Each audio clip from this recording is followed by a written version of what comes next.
They turned and walked side by side slowly along the line of the river. Behind them the light grew in the east. As they walked they compared notes, talking lightly, in hobbit fashion, of the things that had happened since their capture. No listener would have guessed from their words that they had suffered cruelly, or been in dire peril, going without hope towards torment and death, or that even now, as they knew well, they had little chance of ever finding friend or safety again.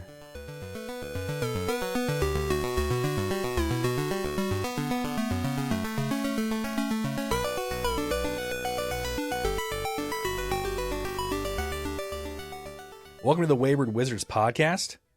Today we are reading Book 3, Chapter 3 of Lord of the Rings, the Uruk-hai. My name is Zach. I'm Logan. I really love this chapter. I think it's my favorite chapter so far, actually. I don't know what it is about it, but it's so propulsive and exciting and just out of the ordinary from what we've kind of gotten used to. Yeah. And so I just really enjoyed reading it last night. It's harrowing, but it's also funny. And the hobbits' personalities really come out. Yeah. I guess we've heard Merry and Pippin banter up to this point, but this is when they really, I think, come into their own. Yeah, I agree. I love how much we get from them, and I love that it's kind of from Pippin's perspective also. Yeah, he's the star. It really takes his perspective on things. And then Merry even comments on it at the end. It gets real meta at the end. Yeah. That Pippin's been sort of telling the story to Merry the whole chapter. It's really interesting construction. Yeah. I also really love that I put a big exclamation point near the beginning of the chapter because all of a sudden the orcs are talking to each other and they've got names and personalities and conflicts, and it really kind of takes you off guard because they've been this thing that's kind of this looming presence. Yeah. And suddenly we're right in the middle of hundreds of them. Yeah. By my count. Regional dialects and names and you're totally right. Yeah. Merry and Pippin, there's this kind of running joke that they've been luggage up to this point. Yeah. And it's true. I mean, they really haven't contributed much. I mean, so let's just kind of break it down. So they agree to help Frodo, and they are we're here for you, whatever you got to do. But they really only imagine they're going to Rivendell. That's kind of their end destination and what they've committed to from the beginning. And then there's this question of all right, we got 9 slots for the Fellowship. Who's it going to be? And it's all right, we'll have Frodo, obviously. Sam, he has to go with Frodo. And then we got people from each of the kindreds. We got Gimli and Legolas are representing their people. And we got Boromir representing his people. Aragorn is thrown in there because he's super tracker. Gandalf is thrown in there because he's magical. But then there's 2 slots left, and they have to question all right, who are we going to send for the last 2 slots? And Merry and Pippin aren't really even considered at the beginning. No. They're not exactly the 2 pieces that you want in the Swiss Army knife. They're not the most useful. But Gandalf is basically their friendship is really important, and it might be more useful than if we send Glorfindel or some other really powerful elf or whatever. Yeah. But it's interesting that the last couple chapters, the other members of the Fellowship are Elrond was against their coming. And we hear that same insecurity playing out between the 2 of them. They're kind of wow. Pippin at least is maybe Elrond was right. You know, I've not really been much use, and now here we are just being carted by these evil demons from hell across these desolate lands, and maybe we should have just stayed back home. Yeah, it's true. And I think it even crosses his mind at one point that the idea that someone would even come to save them is kind of why would they come for us? Wouldn't they stay with Frodo? Yeah, they've already gone off with Frodo, almost certainly. So why? And so it's almost like their journey is over. Yeah. In a way, like you said, literally being carried on the backs of these orcs. Hairy orcs, apparently. Which would be a pretty terrible way to travel with your arms slung over like a backpack over the neck of an orc. Yeah, and the descriptions of the orcs, they're like hairy and disgusting and just like smelly and gross. Evil. The description of what's his name? Grisnock? You got Grishnock. Grishnock. And Ugluk. Grishnock is more like a chimpanzee or something like that. Yeah, Ugluk calls him an ape. And like the other, like Mordor orcs, he calls them apes. Yeah. So there's some, they have these like long arms. Yeah. And it talked about how broad they are. Like they're not really, they're like low to the ground, sort of like squat and broad with these like long arms. I almost get kind of like a spider vibe too, in a way. That like the like hairiness or something about them is not like a nice like fur or something like that. It's like, have you ever thought of spines. orcs as being hairy? I guess not. No. They're described as hairy like 3 times in this chapter, and I thought that was really interesting. Like a hairy ear and a hairy arm. Yeah, like a hairy ear. Ugh. I know that I've seen like depictions of them in like fantasy art where they look more like chimpanzees or even like pigs, kind of. But in the Peter Jackson, they're kind of slimy, reptilian. And reptilian.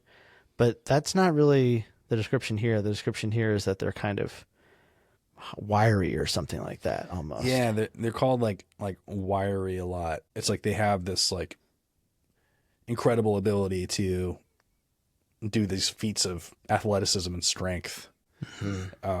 And yeah, I mean, the word goblin comes back a few times in this chapter as well. Like we had said before that the goblin really isn't used in Lord of the Rings, but it's popped up a few times, especially in this chapter.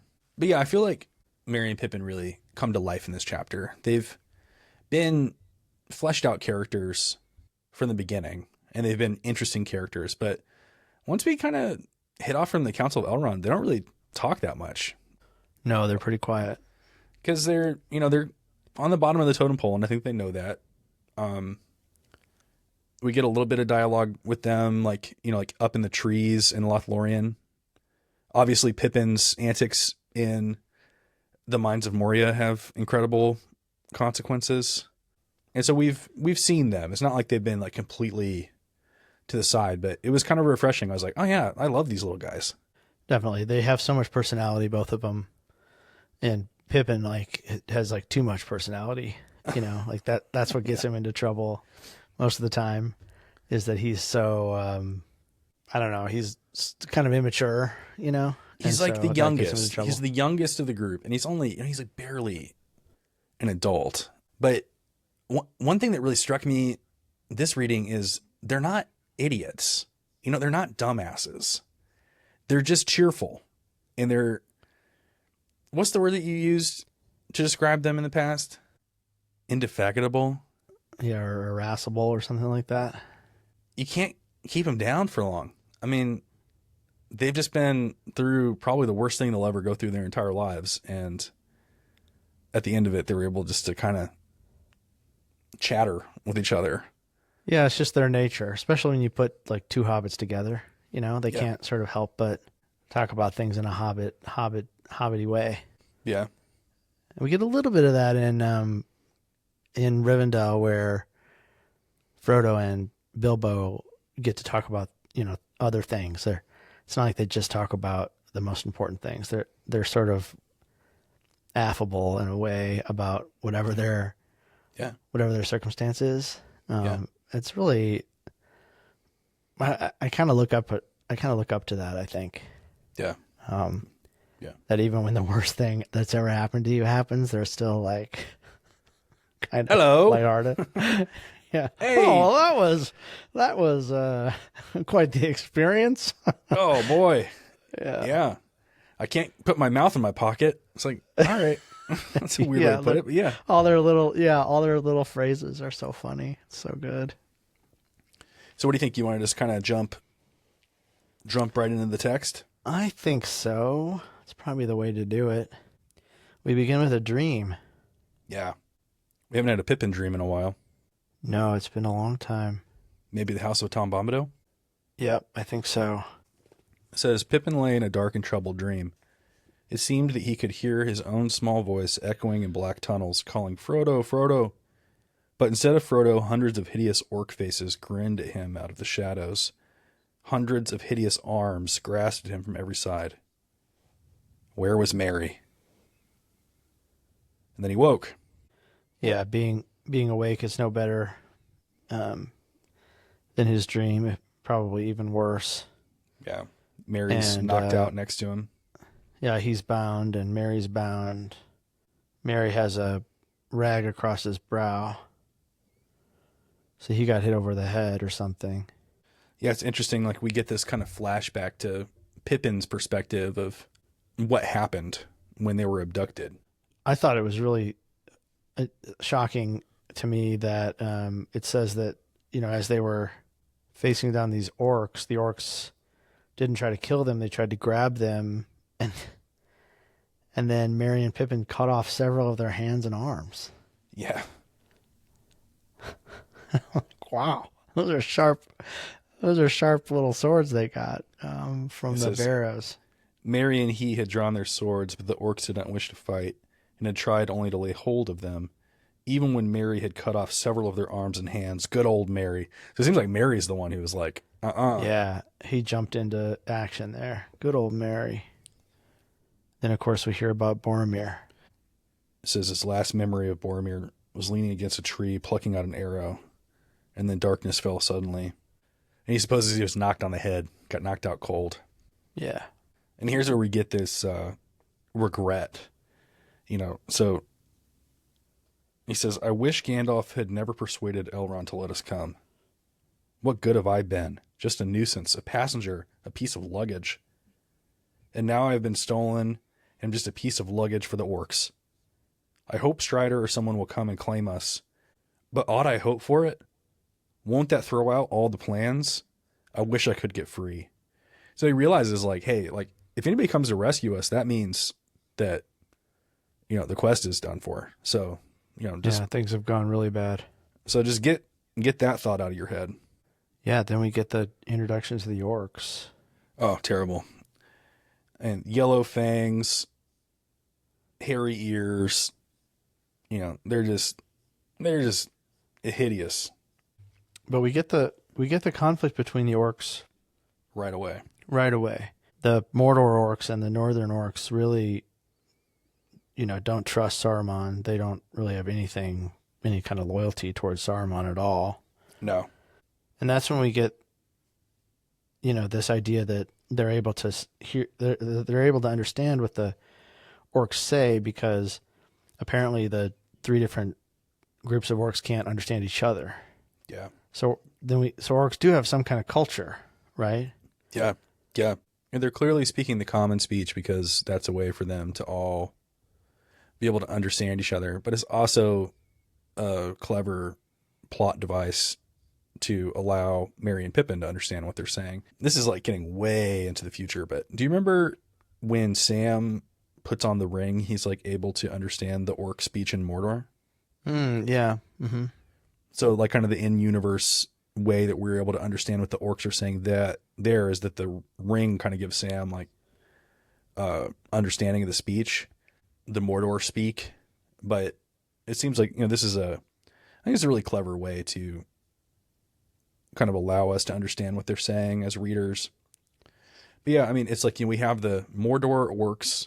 We have orcs from like the mines of Moria, it seems. Like they refer to the mines with a capital M, and they're called like maggot dwellers and hole dwellers. And then we have the Uruk-hai, who are like, clearly able to run in the sunlight without any trouble, and they're bigger. And yeah, they have competing interests and goals, but they're all just horrible. They don't trust each other. It says that the northern orcs at some point say that they are just here to get their revenge, I think it says. Yeah. Do you think that might be in reference to what just happened in the mines? Is that it? Revenge over what? You know what I mean? Like, I'm not sure. That's a really interesting question. I'm sure someone smarter than us will be able to answer that. If anybody knows, they can send us an email. There was a section in Lothlorien, or like when they're fleeing to Lothlorien, where one of the characters, maybe it was Aragorn, maybe it was Legolas, he says, orcs will travel at great distance to avenge a fallen leader. Oh, so maybe the Balrog. Or just, the fact that they were, attacked in the Mines of Moria and they didn't know why necessarily. Yeah, I guess if they see it as their home, their whatever base. So it seems like we have some orcs from Mordor. We have some orcs from the mines. I assume that's the Mines of Moria, but they're like mountain dwelling orcs that are, just kind of like drafted in. And like at one point, I think it's Ugluk says like, oh, they're only half trained. They're like, there's lots of language in here of like, it's like military language. It's like, we have the war and we have, they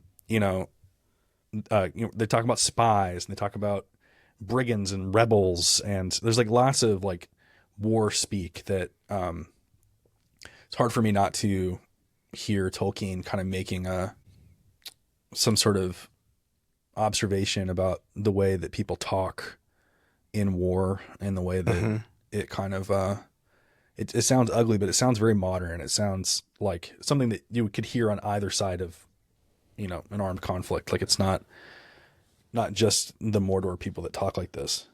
Yeah, that's interesting.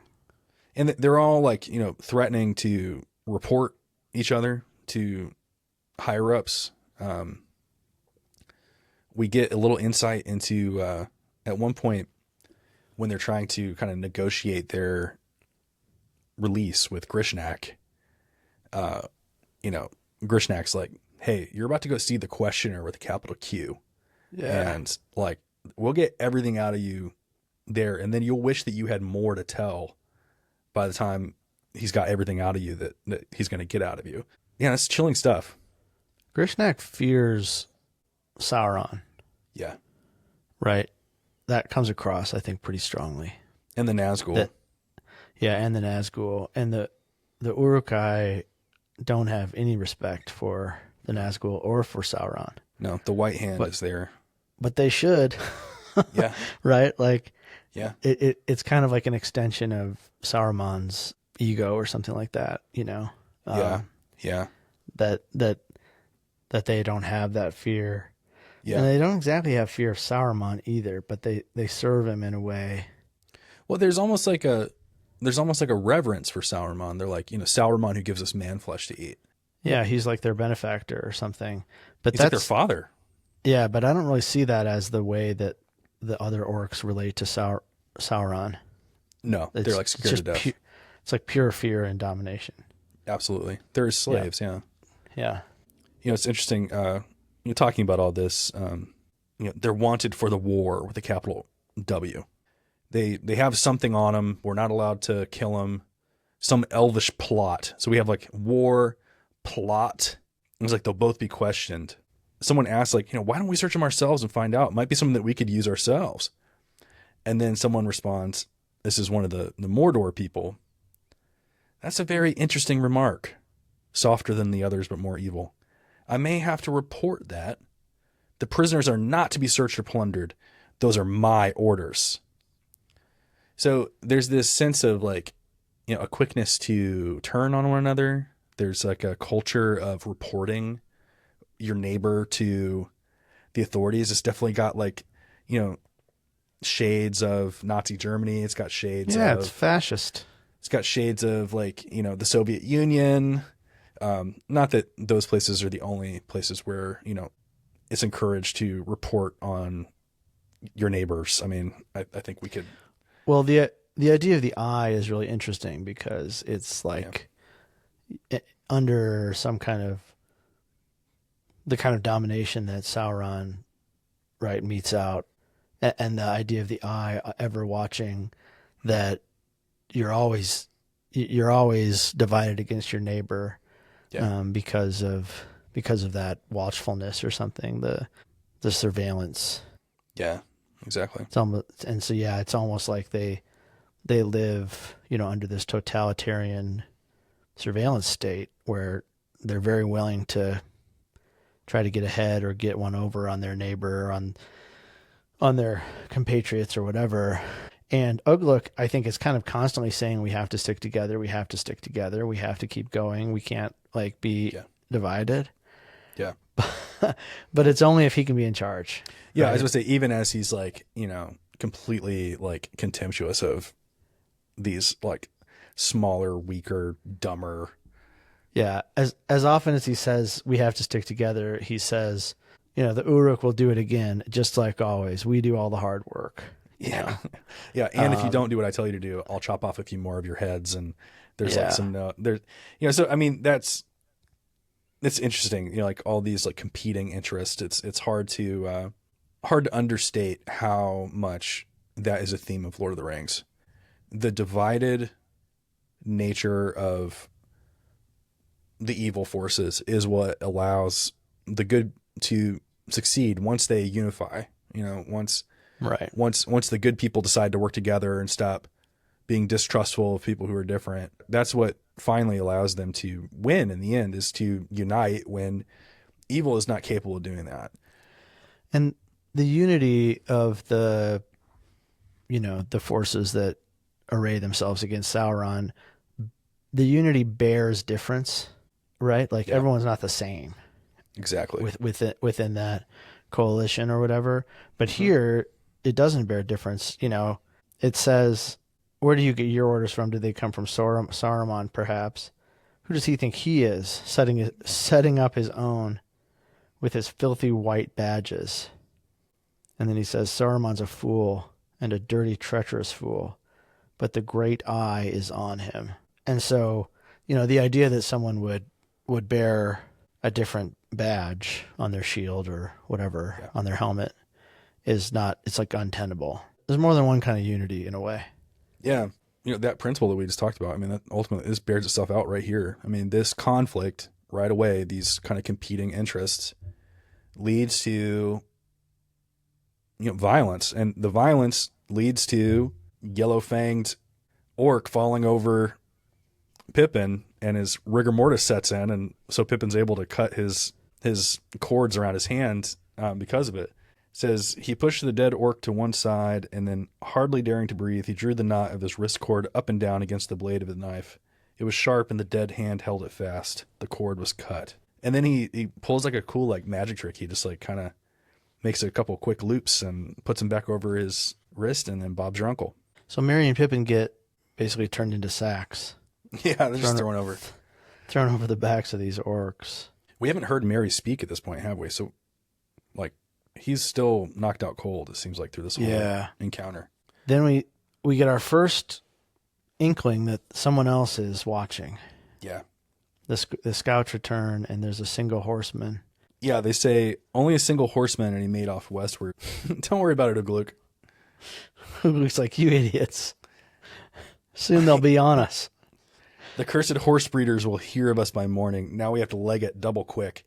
So this is when they treat Pippin really roughly. It says that they cut the thongs around Pippin's legs and ankles because they need him to run.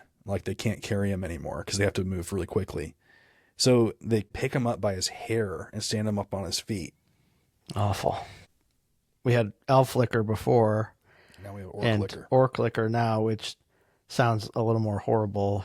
It has, some kind of effect. It says it's a burning liquid, which, I mean, you imagine some kind of whiskey or something, right? What was the, I don't know. What was the elf liquor called? Was it Miravor or something like that? Yeah, and I think it was more like a cordial or something, kind of like a fruit liquor. That's right, because I remember we looked up the word cordial.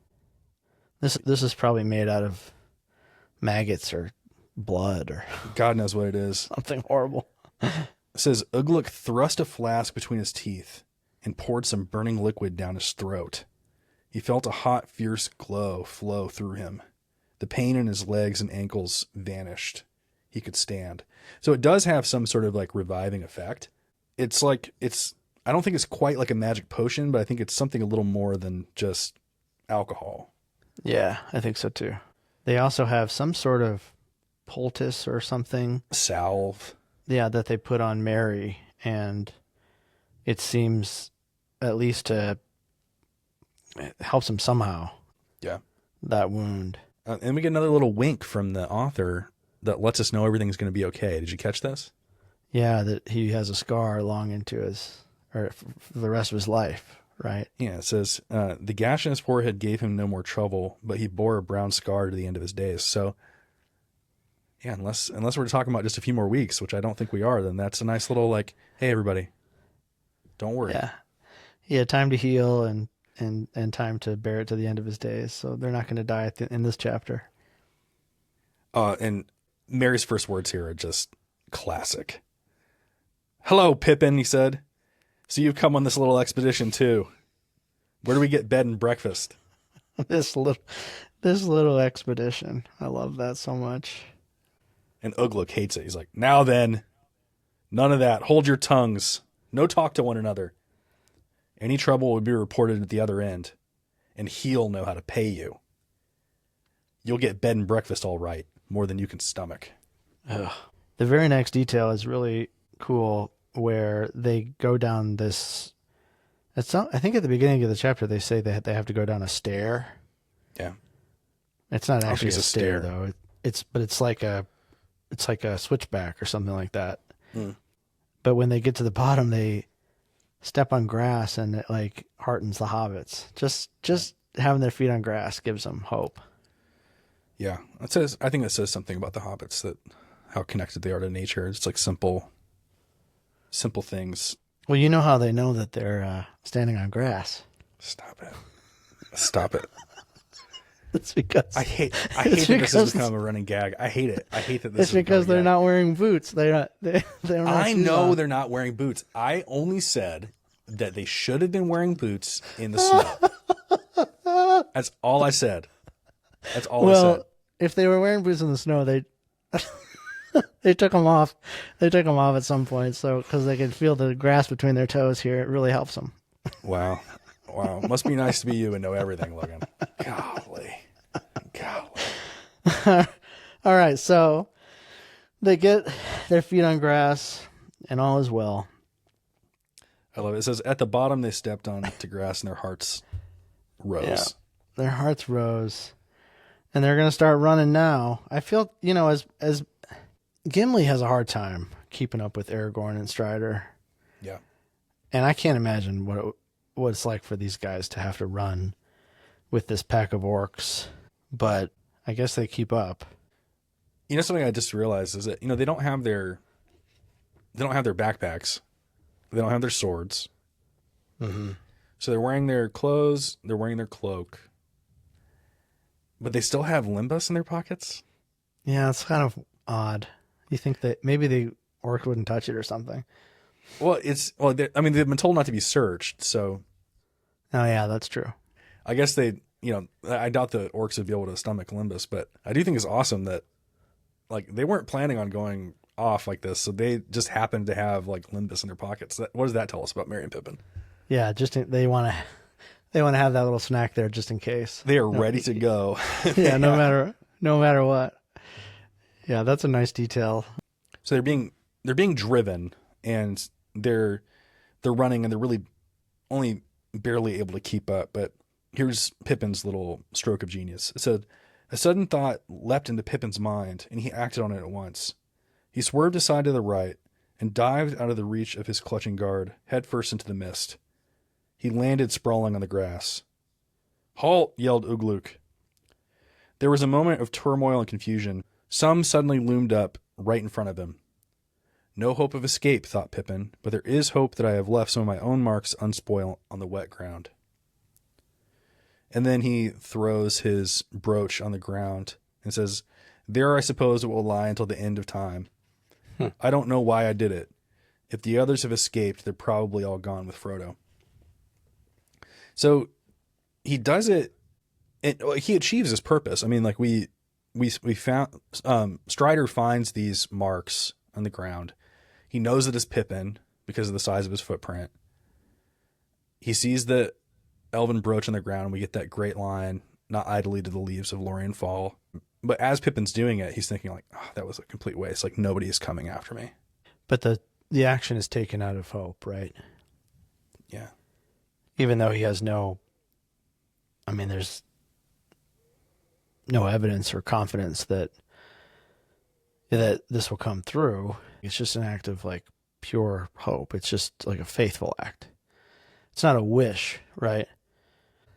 I think if it's a wish, it's sad because it's a wish that's probably never going to come true. But that's why I think it's an act of faith, but I think hope is an act of faith, right? Like hope is like a action of faith.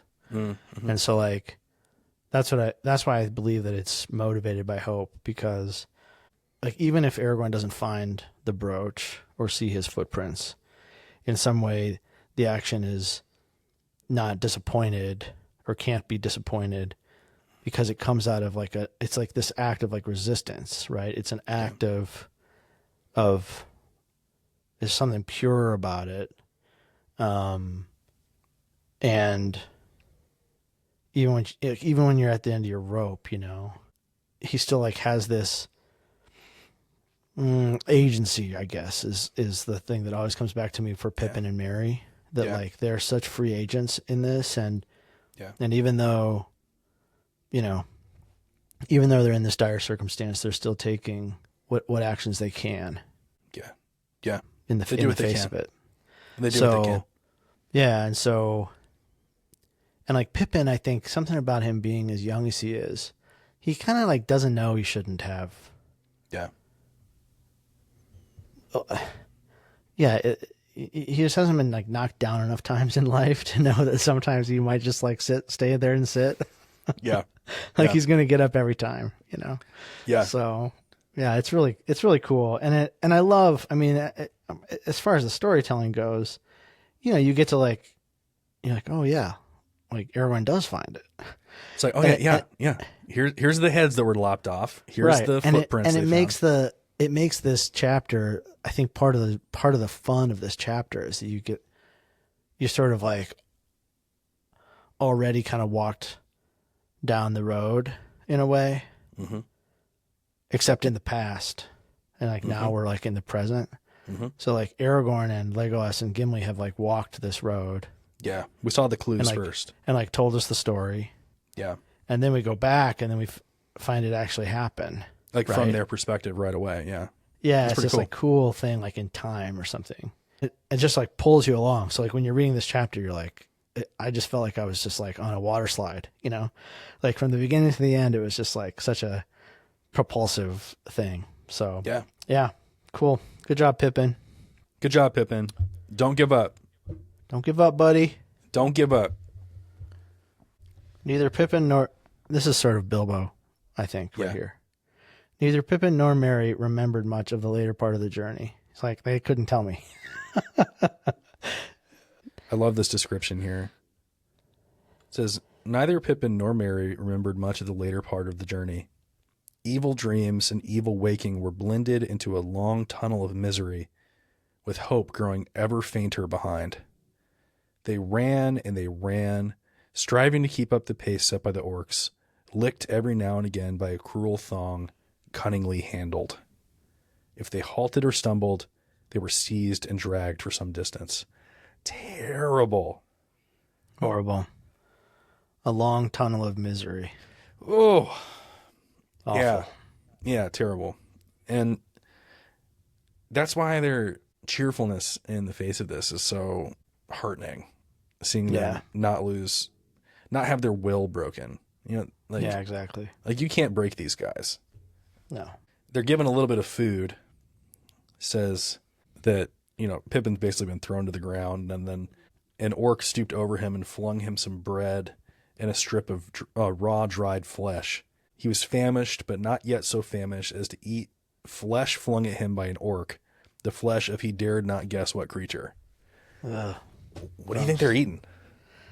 It could be another orc, or it could be human beings, flesh. or some kind of slug or something like that from, I don't know. I wouldn't eat it either. The next couple pages are interesting because we get the kind of the continuation of the initial conflict that happens where Ugluk chops some heads off. But it seems like the Mordor orcs kind of like left the company for a while and somehow have like they've reconnected, like they followed behind and now they've kind of like reconverged. Is that how you read this?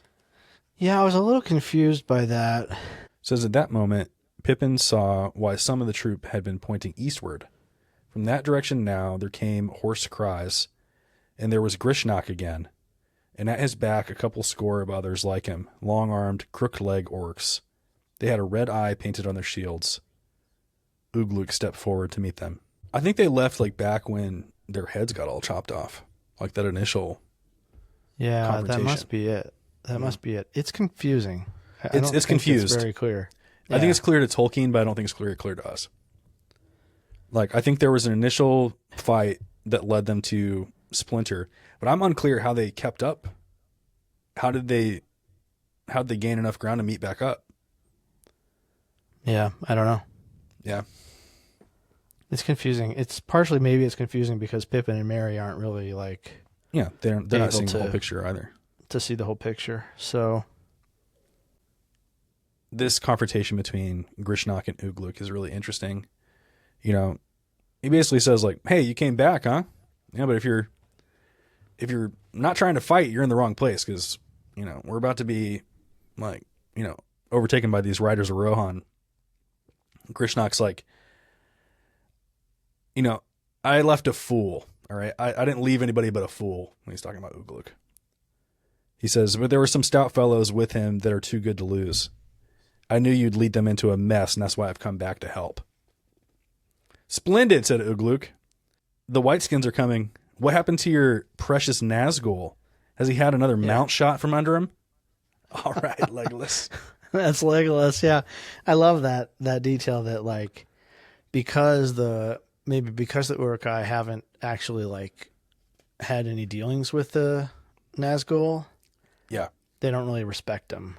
No. And what they know about him is that, you know, Legolas or someone, right, has shot one of them down. And so yeah, how tough can they be? How bad could they be? But Grishnak can barely. He like can't even like say the word. In a way. Yeah. He talks about the Nazgul the way that Gimli talks about Galadriel. Yeah, that's true. You speak of what's deep beyond the reach of your muddy dreams. That's almost exactly what. That's what Gimli says to Éomer. You don't even know what you're talking about. Hey, I know that you're only saying this because you're dumb or whatever, so I'm not going to get like mad at you, but like, you know, that's my girlfriend. So that's basically what Grishnak says about the Nazgul. He's like, he says that you ought to know that they're the apple of the great eye. Yeah. Which is such a funny turn of phrase. The apple of the great eye. Yeah. You're the apple of my eye. The apple of the great eye. Yeah, that's interesting. But he says of the winged Nazgul, he, Sauron, won't let them show themselves across the great river yet. Not too soon. They're for the war with a capital W and other purposes. Other purposes. Yeah. Scary. Yeah. So they begin running again. And the Isengarders kind of like mock the little orcs, the little goblin guys. They're like, "Maggots, you're cooked. The white skins will catch you and eat you. They're coming." Because they're like sun exhausted. They're not used to running in the sun like this. Yeah. That was an interesting jeer to say "you're cooked." Like, I wonder if that was like a common thing to say in, you know, 1940s England. I feel like we hear it all the time now. Like, "I'm so cooked." Yeah, so I cooked. wonder. Yeah, it's interesting to find that here. You're cooked. The whiteskins will catch you and eat you. It says the Isengarders run with a redoubled pace. Yeah. They're like super orcs. I think it's interesting. We can like feel the presence of the Riders of Rohan like closing in on this orc company. Pippin's able to see them like visibly. Yeah. It says he saw that the riders away eastward were already level with the orcs, galloping over the plain. The sunset gilded their spears and helmets, and glinted in their pale flowing hair. They were hemming the orcs in, preventing them from scattering and driving them along the line of the river. So, I mean, they're within eyesight, hobbit eyesight. But I think it's interesting. We get this little bit of insecurity from Pippin as well, where he's like, who are these people? Like, and he's like, he wished that he had spent more time studying like the other people did in Rivendell, but he was too busy having fun. I think we know that Merry did spend time studying maps. Yeah, he actually he jokes with Pippin about it in just a couple pages. He's like, "Hey, while you were like twiddling your thumbs in Rivendell, I was actually studying a few maps." But this line here is interesting. It says, "He wished now that he had learned more in Rivendell and looked more at maps and things. But in those days, the plans for their journey seemed to be in more competent hands, and he had never reckoned with being cut off from Gandalf or from Strider or even from Frodo." So he kind of put off his homework. He's like, somebody else studied the reading for this week. I'll just look at their notes. But you know who he remembered? Who? The greatest horse that ever has been or ever will be. The greatest horse that ever horsed? Shadowfax. Is that all? Did he say that's all that he remembered about it? Yeah, he says all that he could remember about Rohan was that Gandalf's horse, Shadowfax. Yeah, he wouldn't shut the up about it. Actually, it was kind of weird. Gandalf was kind of horny for that horse. But anyway, better get back to paying attention to these orcs. Gandalf talked about that horse kind of a lot. He never would shut up about it. He had like a picture that he carried in his pocket. That was really strange. Hey, bro, you want to see a picture of my horse? Check out his flanks. Oh, man. He bore me speedily to my goal. That's so good. Clip, clop, clip, clop. He's like, I don't suppose that they've ever heard of hobbits down here. I suppose I ought to be glad that the beastly orcs look like being destroyed, but I'd rather be saved myself. The chances were that he and Merry would be killed together with their captors before even the men of Rohan were aware of them. I think it becomes very clear very quickly here that these orcs are not going to get away from the riders. No. Although there are a lot more orcs than I remembered. 200 it says here. Definitely puts like Boromir's last stand in a different light, doesn't it? Yeah, it definitely does. And I also think it made me wonder, the company was camped by the river and Frodo goes off by himself. And I think Frodo going off by himself is the only thing, it truly is the only thing that saved the quest. Yeah, if they had stayed together actually and had like a last stand, they wouldn't have. Yeah, so this really underlines it, that not only was Frodo doing, really the choice Frodo makes is not strategic. This choice he makes is just out of fated. Friendship. Well, it's fated, but I think his motivation is sort of, I can't lead all these people to their deaths. Yeah. And I have to do it on my own. And so, and of course Sam goes with him, but I do think this underlines that the fact that him making that choice is some kind of fate or, or part of the sort of total, what did Tolkien call it? Eucatastrophe. Not that his choice is a eucatastrophe, but the whole story is a eucatastrophe, right? Yeah, kind of hinged on that one kind of fateful choice, yeah. But he continues to make those fateful choices over and over. And out of his love for his companions is I think in part why he makes that choice. Yeah. But yeah, 200 orcs and the riders of Rohan on their heels. Yeah, it's getting worse and worse for this band of orcs. They rest, but the riders of Rohan are kind of getting closer and closer, and then they're dismounting their horses and killing a few orcs, and then getting back on their horses and riding away. It's like skirmishing. Yeah. It says a sudden outcry of the east side of the knoll showed that something was wrong. It seemed that some of the men had ridden in close, slipped off their horses, crawled to the edge of the camp, and killed several orcs, and then faded away again. So they're almost like ninjas. You know, they're like coming in the dark and just taking out a few at a time. Ugluk says, these whiteskins have better night eyes than most men, from all I've heard. But then it says their horses are sort of like magical. They can see the night breeze, or so it's said. Mm-hmm. I guess because they're all related to Shadowfax in some way, right? Like they're like magical horses. I think so. Which maybe saves Pippin and Merry from being stepped on later. You know, the horse jumps over them. Kind of knows. Yeah. Did you notice the use of the word gimlet? No. What is a gimlet? So, Ugluk is kind of like, he's been really derisive against the, little goblin guys, but he does like recognize that they have better eyesight than he does in the dark. Yeah, and interesting. He goes, there's only one thing these maggots can do. They can see like gimlets in the dark. So I looked up what a gimlet is. I'd only ever heard of gimlet as like a drink, like an alcoholic drink. Me too. But it's like a long metal rod with a kind of oval shaped handle at the end. And it has a screw tip. It's maybe about 6 inches long, thin rod with an oval handle and a sharp screwed tip. And it was used to screw holes into wood. So it's like their eyes are like able to penetrate darkness. It's like a penetrating tool. Looks almost like a corkscrew. Like a corkscrew at the end of an ice pick, kind of.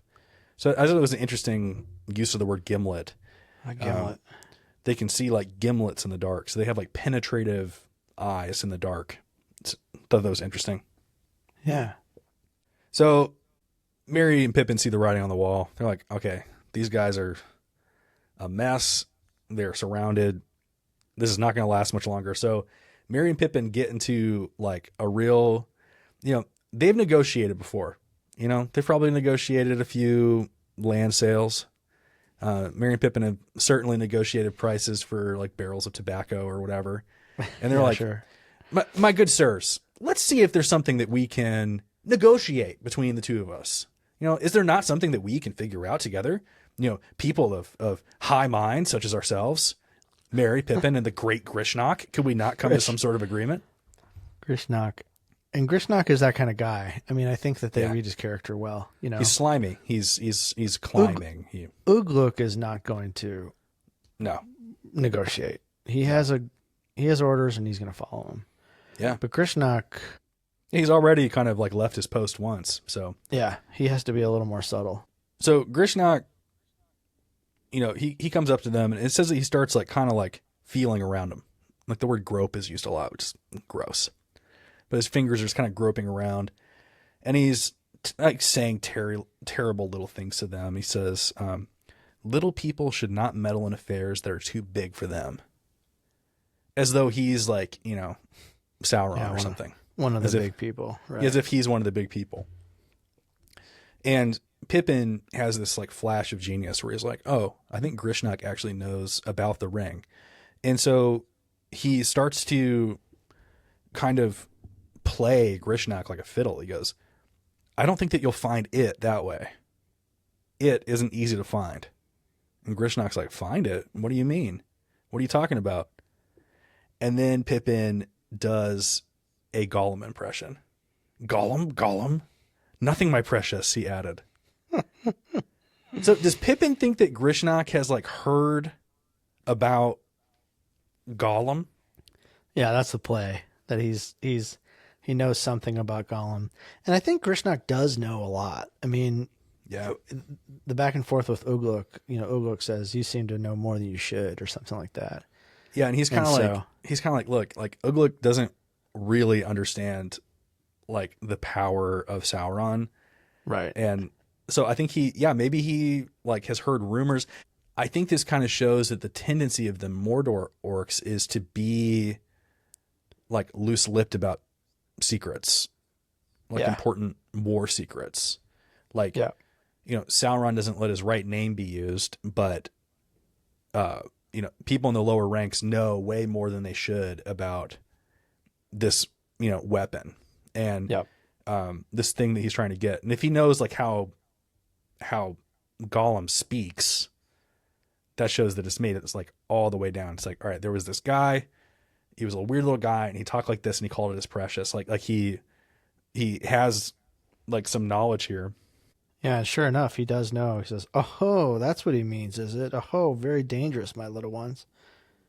And Merry picks right up on it. Yeah, Mary's like, all right, yeah.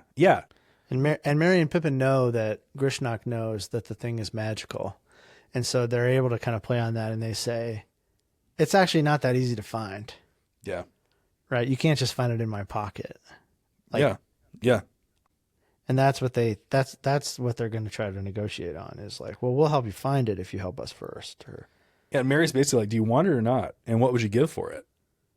It's like, Mary's like, here, good sir, let me get my pen and pad. Let's begin to write down some terms. Right. But, they're like, essentially like, untie our legs or we'll do nothing and not say anything. And that's when we get Grishnak's like real evil coming out. It says, my dear, tender little fools, everything you have and everything you know will be got out of you in due time. Everything. You'll wish that there was more that you could tell to satisfy the questioner, the capital Q. Indeed you will, quite soon. So I think it's, maybe that's why this guy knows all the things that he knows, because he's seen people being interrogated by the questioner. Which, do we think the questioner is Sauron himself? Yeah, I think so. That's why it's capitalized. Yeah, I think Sauron himself tortured Gollum. Yeah. I don't know. That just doesn't seem like the kind of thing that it seems like the kind of thing that Sauron would revel in. Torturing somebody. Yeah, he would enjoy that. And Merry plays into the divide between the orcs and the orcs. Yeah. And he mentions Saruman, and Grishnak really can't stand that. Yeah, he's like, hey, listen, Grishnak, Yeah, we're not going to Mordor. Right, exactly. You're not in charge. We're going to Isengard, bro. Right. Like, if you think that we're going to Mordor, you're out of your mind. Like, clearly we're going to Isengard first. So he's like, Sauron will take all that he can find first. If you want anything for yourself, now's the time to go for it. Like, now's the time to make a deal. Well, eventually they basically convince him, these guys have got it. Yeah. But I need to get away from Uruk. the rest of the orcs, from Ugluk, Right. Certainly from Uruk. Yeah, it's like Ugluk's going to be back any second, essentially. And he asks, have you got it, either of you? Like, He's like, hey, have you got it? And Pippin just says, Gollum. And Merry says, untie our legs. Yeah. And he's like, untie your legs. I'll untie every string of your body a little. Oh, God, they're so awful. This is something that I didn't notice until this reading. Never knew that the word armpit was in Lord of the Rings. Where's that? But here it is. It says, suddenly he seized them. Oh. The strength of his long arms and shoulders was terrifying. He tucked them one under each armpit and crushed them fiercely to his sides. Yep, there it is. So Grishnak has them like, one in each arm. And that's when, the Rohirrim really ride to the rescue here. It says, an arrow came whistling out of the gloom. It was aimed with skill or guided by fate, and it pierced Grishnak's right hand. And he dropped his sword and he shrieks, and then he gets like run through by a spear, and that's the last of him. And here's where you get the bit that you mentioned earlier about the horses of the Rohirrim somehow are like able to see the hobbits, and they're like, oh sorry, little guys, you're not orcs. Yeah, even in their cloaks. It says the horse lifted and sprang lightly over them, but its rider did not see them, lying covered in their elven cloaks, too crushed for the moment and too afraid to move. Maybe they just get lucky, But I like that detail that the horses can see the wind. And this is really where their like just indomitable spirit like comes through. They're laying there, and everything is just like this battle is unfolding around them, and Merry says, now If only we had our legs and hands free, we might get away. But I can't touch the knots, and I can't bite them. No need to try, said Pippin. I was going to tell you, I've managed to free my hands. These loops are only left for show. You better have a bite of limbus first. Yeah, let's eat a little something here before we, get away. It's so the most funny. Hobbish thing in the world. It's like a battle is unfolding. They're like, hey, we got to get out of here. But first, a little bit of limbus. That's so good. And I love the description. It says, the taste brought back to them memory of fair faces and laughter and wholesome food and quiet days now far away. And then Pippin gets Grishnak's sword, and it says that he quickly cut their bonds with them. Yeah, so they get the bonds off, and I don't know who says this, Pippin? Now for it, he said. When we've warmed up a bit, perhaps we'll be able to stand again and walk. But in any case, we'd better start by crawling. Yeah. They crawled. Yeah. I love that. It's just 2 words and a period. They crawled. Which is so rare in Tolkien. He rarely just gives you a really quick short sentence like that. It really hits. And crawling is miserable too, Yeah. That they're crawling through the dark. And they're trying to avoid they have to kind of avoid everybody. They're also trying to avoid the riders because in the dark, can you they really don't want tell? to be friendly fire here. Right. Can you tell an orc from a hobbit? Probably not. If they even know what hobbits are, which rightly, I think we find out later that they had no idea what a hobbit was. Yeah. Yeah. And here's the bit where we began with, which is, them talking lightly in hobbit fashion, comparing notes about their experience thus far. And it says, no listener would have guessed from their words that they had suffered cruelly and been in dire peril, going without hope towards torment and death, or that even now, as they knew well, they had little chance of ever finding friend or safety again. And I love this next part where Merry's kind of taking stock. Yeah. You seem to have been doing well, Master Took, said Merry. Hey, good job. I'm surprised. You will get almost a chapter, the chapter we just read, in old Bilbo's book. Yeah. Oh, it's so great. This is where Merry kind of takes the piss out of him a little bit. He goes, I don't suppose you have much notion where we are, but I spent my time in Rivendell rather better. We are walking west along the Entwash. The butt end of the Misty Mountains is in front in Fangorn Forest. So, Merry is smart. And this is going back all the way to chapter 1, which feels like, or book 1, which feels like, years ago now. Merry knows the lay of the land. He's like, oh, hey, just over this area, there's, if we keep going this way, then we're getting into the Withy Windle, so we want to avoid that. That ridge over there is where we can get down into Bree. Mm-hmm. So he was the most knowledgeable of the 4 hobbits. And here he is too. He's he knows exactly where they are. If I was dropped in this place, I would have no idea where I was. Right. He's smart and he's intelligent. He's capable. And we see that here. It's a really subtle character detail for a pretty minor character. Yeah. To have that track, mm-hmm. all the way from the Shire to here. Merry's good with maps. Yeah, he likes maps. Yeah. And I was Tolkien a map guy. Did he like a map? He sort of imagined he just liked maps, I mean, famously, the maps in Lord of the Rings are, some of the best. They're all drawn by him, right? So, well, his son, I think, he drew maps, right. And then Christopher, Christopher did the original maps for the books when they were published. Right. But the verisimilitude comes from the fact that these feel like real places, because in Tolkien's mind they were. I want to read this sentence about the Old Forest, kind of coming to the end of our time here, but I thought this is a really beautiful piece of prose. Merry leads the way under the huge branches of the trees. It says, old beyond guessing they seemed. Great trailing beards of lichen hung from them, blowing and swaying in the breeze. Out of the shadows the hobbits peeped, gazing back down the slope. Little furtive figures that in the dim light looked like elf children in the deeps of time, peering out of the wild wood in wonder at their first dawn. I love furtive figures peering out of the wild wood in wonder. That might be my favorite sentence in this entire book. Beautiful.